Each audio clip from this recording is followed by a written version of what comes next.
a lot is happening in the social circle. So people travel a lot during summer.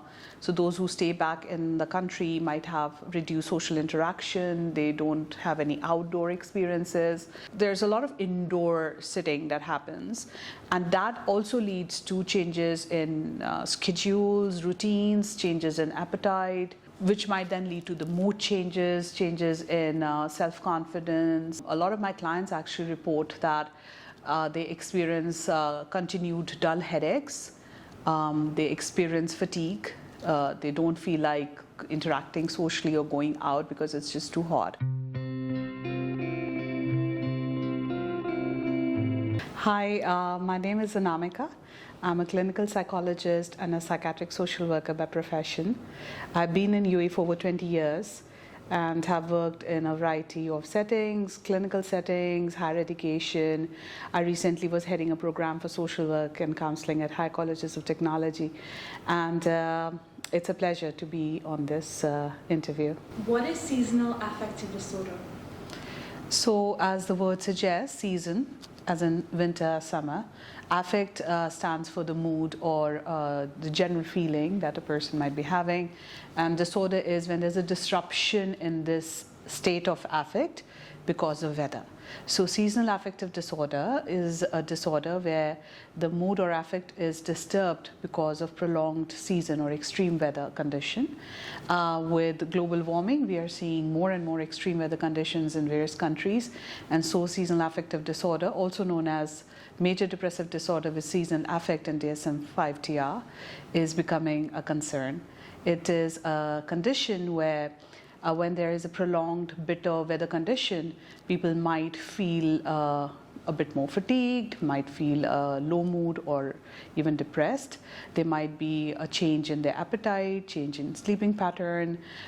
They might feel a sense of isolation or might deliberately isolate themselves. There might be more fatigue, change in moods often, increased or decreased appetite. So these symptoms, when begin to interfere with functionality of a person and create a disturbance, it's suitable to get a diagnosis from a clinical psychologist or a psychiatrist. What is the difference between summer and winter SAD? So seasonal affective disorder remains the same. It's just experienced differently in colder countries and countries with hot climates such as UAE. So what happens in cold countries such as Poland or Switzerland, people experience long cold weather during which their social mobility decreases. They have reduced social interaction. They might see changes in their schedule. Their circadian rhythms might be disturbed, and that might result in changes in the sleep routine, appetite, confidence. It can lead to weight gain, isolation, depressive thoughts, and so on. Now, if you consider something similar happens in hot countries, we have prolonged summer. During summer months, people are unable to go out for long. Their sun exposure goes down.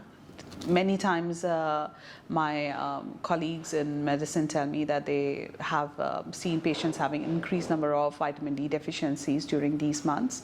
In addition to that, a lot is happening in the social circle. So people travel a lot during summer. So those who stay back in the country might have reduced social interaction. They don't have any outdoor experiences. There's a lot of indoor sitting that happens.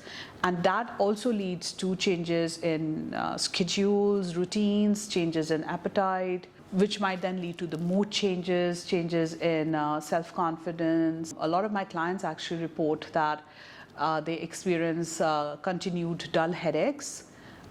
They experience fatigue. They don't feel like interacting socially or going out because it's just too hot. So all these symptoms are then correlating to the symptoms which are described in DSM-5-TR as seasonal affective disorder. Now, I'm not saying everybody who experiences these symptoms might be suffering from SAD, but what I am saying is if any of these symptoms is interfering with a person's functionality or causing any kind of disturbance, then it's worth checking with a mental health professional such as a clinical psychologist or a psychiatrist. How do you treat SAD? So SAD is treatable. Let's consider symptoms which would range from mild to moderate to severe. So for mild symptoms, ensuring that one follows a strict, routine, a daily routine might really help. In addition to that, early morning meditation, which would give some sun exposure and enhance vitamin D levels, might be suggested. Spending time with indoor gardening is something that I always suggest to my clients, because microbes in the soil actually have proven to help elevating the mood. In addition to that, meditation, yoga, exercise, these kind of physical activity really help because they do a couple of things. They enhance your positive hormones, happy hormones as they're called. They might also help person have a schedule, and they improve the self-confidence of the person. So overall it has a lot of positive impact. In addition to that, I would highly recommend ensuring your vitamin D levels are up. So for that you can have blood tests to ensure that your vitamin D levels are as suggested or recommended by the medical professionals. Having a good sleep routine is really important, because what happens during summer, the kids have summer vacation, a lot of people take their annual break during this time, and that might lead to a disruption in their daily routine, especially the sleep. And so ensure that you get 7 hours of sleep every day within the recommended hours, like during night, not sleeping throughout the day and being awake all through the night. That might actually disturb the circadian rhythm.